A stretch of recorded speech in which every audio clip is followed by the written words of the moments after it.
네, 함께 기도하시죠. 하나님 감사합니다. 토요일 아침을 맞았습니다.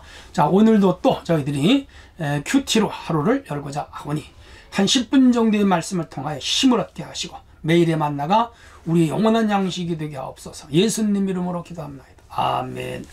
예, 오늘은요 누가복음 13장 22절로 35절 되겠습니다. 제가 읽습니다. 예수께서 각 성 각 마을로 다니사 가르치시며 예루살렘으로 여행하시더니 어떤 사람이 여짜오되 주여 구원받을 자가 적으니까 그들에게 이르시되 좁은 문으로 들어가기를 힘쓰라. 내가 너에게 이르노니 들어가기를 구하여도 얻지 못할 자가 많으리라. 집 주인이 일어나 문을 한번 닫은 후에 너희가 밖에서 문을 두드리며 주여 열어주소서 하면 그가 대답하여 이르되 나는 너희가 어디서 온 자인지 알지 못하노라 하니 그때 너희가 말하되 우리는 주 앞에서 먹고 마셨으며 또 한 우리의 길거리에서 가르치셨나이다. 그가 너희에게 말하이르되 나는 너희가 어디서 왔는지 알지 못하노라.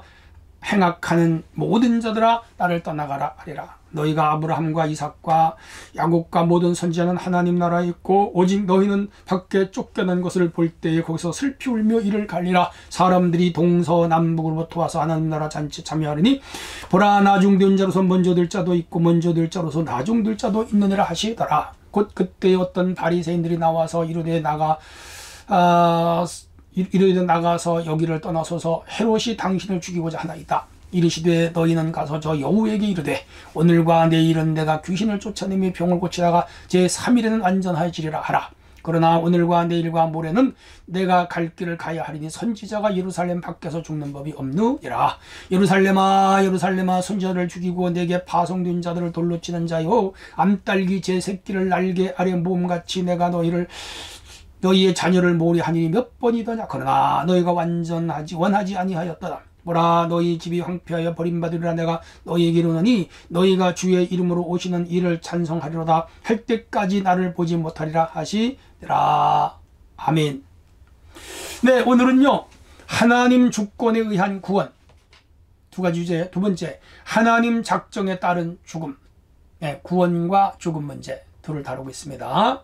주권에 의한 구원 문제와 작정에 따른 죽음 문제. 자, 신약적 주제이기도 합니다. 자, 우선 22절로 30절을 살펴봅니다.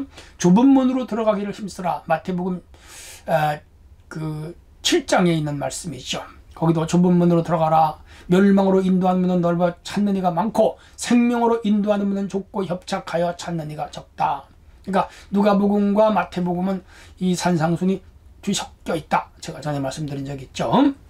마태복음은 굉장히 체계적이고 조직적이고 그렇게 쓰여졌다면 누가복음은 비조직적이고 비체계적인 그런 게 있습니다. 그러나 의미상으로는 같습니다. 자, 여기 각 성을 다니면서 여전히 가르치십니다. 티칭이죠. 그리고 돌아다니시면서 전도하는 예수님의 가르침은 전도고 전도는 가르침이었죠. 그러니까 3년 내내 전도한 거라. 그래서 여기 여행으로 말하는데 예루살렘 여행 이렇게 다니니까 여행이지만 오늘 우리가 놀러다니는 그런 여행과는 개념이 다릅니다. 바울도 1차, 2차, 3차 전도 여행이라고 하는데 여행 그냥 놀러다니는 그러한 오락이나 유흥을 위한 여행이 아니고 사역을 위한 여행이었죠. 어떤 사람이 예수님께 와서 묻습니다. 구원받는 자가 적습니까? 그랬더니 예수님이 뭐라고 말씀하죠?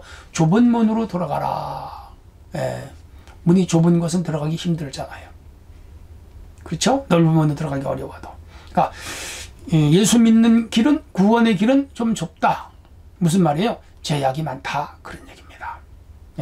하지 말라는 것도 많고 하라는 것도 많아요. 그러나 그것을 지켜야 됩니다. 그렇지 않고는 구원을 받을 수가 없다. 그렇게 말합니다. 그런데 많은 사람이 들어가기를 원해도 또 드는 것은 아니다. 그러므로 구원의 조건은 하나님께 있다는 것을 슬그머니 주님이 여기서 내비친 것이죠. 집 주인이 일어나 문을 닫은 후에 너희가 밖에서 문을 두드리며 열어주소서. 대답하되 내가 너희가 어디서 온지 알지 못하겠다. 그럴 때 그들이 말하기를 주 앞에서 먹고 마셨습니다. 길거리에서 가르쳤습니다. 말하되 나는 너희가 어디서 왔는지 도무지 모른다. 행악하는 모든 자들아 내게서 떠나가라. 이야, 겁나요? 28절을 보세요. 아브라함과 이삭과 야곱 모든 선지자는 하나님의 나라에 있고 너희는 밖에서 쫓겨난 것을 볼 때 슬피 울며 이를 가리라. 사람들이 동서로부터 와서 하나님 나라의 잔치에 참여하는데 보라, 나중된 자로서 먼저 되고 먼저 된 자로서 나중되리라. 그렇게 말씀합니다. 근데 사실 이 구원 문제를 물어온 사람은 제가 생각하건대 바리새인일 것 같아요. 유대 종교 지도자들. 이 당시 종파들, 사두개파, 바리새파, 서기관, 그리고 제사장 무리들 악했거든요. 율법사들, 종교 기득권 세력들이었고요. 엘리트 집단이었고요. 그리고 이조시대의 양반들이 노비들 부려먹듯이 이들이 자기 그룹을 만들 계급화 시켜놓고 그 계급에 들어오지 못하는 자들은 개돼지 취급을 했거든요. 자기들만 종교를 가지고 특권주의에 살던 자들입니다.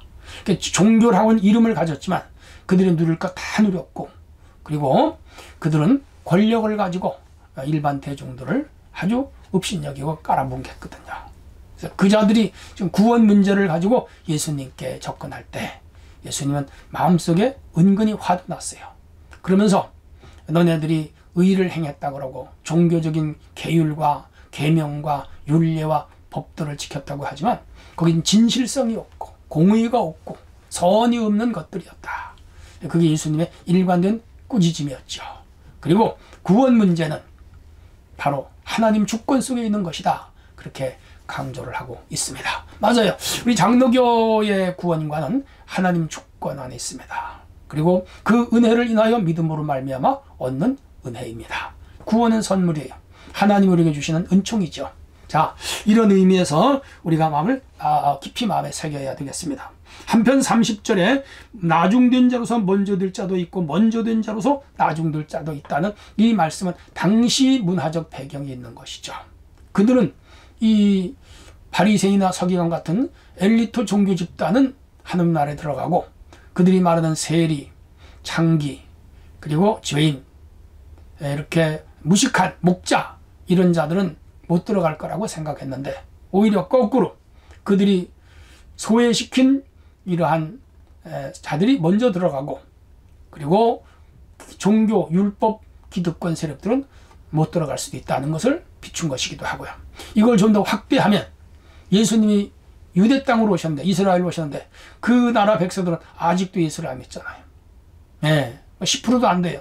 그런데 이방 나라, 그들이 말하는 이방 나라 5대양 6대주 다른 나라들이 복음의 꽃을 피웠잖아요.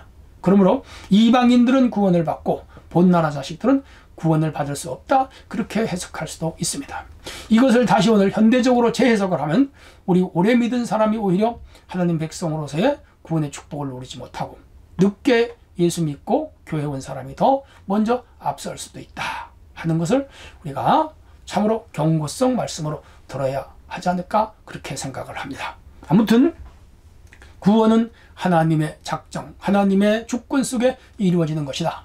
내가 택함 받은 것도 믿게 된 것도 오늘 신앙을 고백하는 것도 구원을 받을 것도 하나님의 은혜이다. 그렇게 고백하면서 살아야 됩니다. 자, 한편 31절에서 35절의 말씀은 예루살렘의 황폐를 예수님이 이제 예언하시기 시작을 하는 것입니다. 그때 바리새인들이 나와서 헤롯이 당신을 죽이려고 합니다. 헤롯은 이쪽에 이쪽 갈릴리 쪽에 있던 자였죠. 헤롯 안티바인가요? 이 아주 악한 자입니다. 헤롯 대왕 아래 그 자식들을 4등분하여 이스라엘 땅을 나누어 줬어요. 소위 분봉왕이죠. 옛날로 말하면 영주, 오늘로 하면 도지사급에 둔 사람들입니다. 근데 이 자가 세례 요한을 죽인 자거든요. 예수님이 세례 요한이 살아났다고 하는 소문을 듣고 벌벌 떨면서 예수님을 죽여야겠다. 그러한 마음을 먹었고 그런 여론이 돌았어요. 그래서 어떤 자가 예수님께 와서 당신을 죽이려고 한답니다. 라고 하는 소식을 알렸죠. 그때에 예수님께서 그 헤롯을 보고 뭐라 그럽니까? 저 여우에게 가서 심한 말이죠. 여우는 뭐죠? 간사함을 말하는 것입니다. 간교함을 말하는 것이죠. 정치하는 사람은 다 그런 건 아니지만 대개는 간교합니다. 그건 우리가 일단 깔고 봐야 돼요. 물론 정치하는 사람들 중에 신앙인들도 있고 착한 사람도 있지만 그렇지 않은 권모 순수를 잘하고 뭐 그런 사람들 많이 있습니다. 자, 어쨌든 헤롯은 그런 사람이었습니다. 그에게 가서 이렇게 말하라고 했습니다. 오늘과 내일은 내가 귀신을 쫓고 병을 고치고 3일에 온전하여지리라. 이는 예수님이 죽었다가 살아날 것에 대한 예시를 의미합니다. 그러나 오늘과 내일과 모레는 내가 갈 길을 가야 하리라. 헤롯이 나를 죽인다고 하더라도 나는 내가 할 일을 하겠다. 복음 전파, 영혼 구원, 함나라 확장, 그 일이죠. 세상을 구원하고 증인을 구원하는 일, 그게 우리 주님의 사명이요 목적이요, 그것 때문에 오셨죠. 그래서 헤롯이 나를 죽인다고 해도 난 조금도 겁나지 않다, 이 말이죠. 오늘 우리도 이런 배짱을 가지고 믿음 생활을 해야 됩니다. 자, 예수님께서 말씀합니다. 예루살렘아 예루살렘아, 선지자를 죽이고 내게 파송된 자들을 돌로 치는 자여, 암딸기 새끼를 아래 날개 아래 모음같이 너희 자녀를 모아들이 몇 번이냐? 너희가 원치 아니했다. 야, 구약으로부터 예수님은, 아니 하나님은 선지자들을 보냈습니다. 엘리야를 보냈고 엘리사를 보냈고 수없이 많은 선지자를 다 핍박하고 죽이려고. 이사야를 보내서 죽였죠. 사가랴 보내서 죽였죠. 세리안 보내서 죽였죠. 예레미야 고통을 당했죠. 수많은 선지자들이 다 핍박을 당했습니다. 이스라엘을 구원하려고, 암딸기 병아리를 모으려고, 독수리가 뜰 때에 어미닭은 새끼를 날개 아래 못 차나요. 그렇게 백성들을 모으려고 했는데 다 도망갔어. 다 흩어졌어.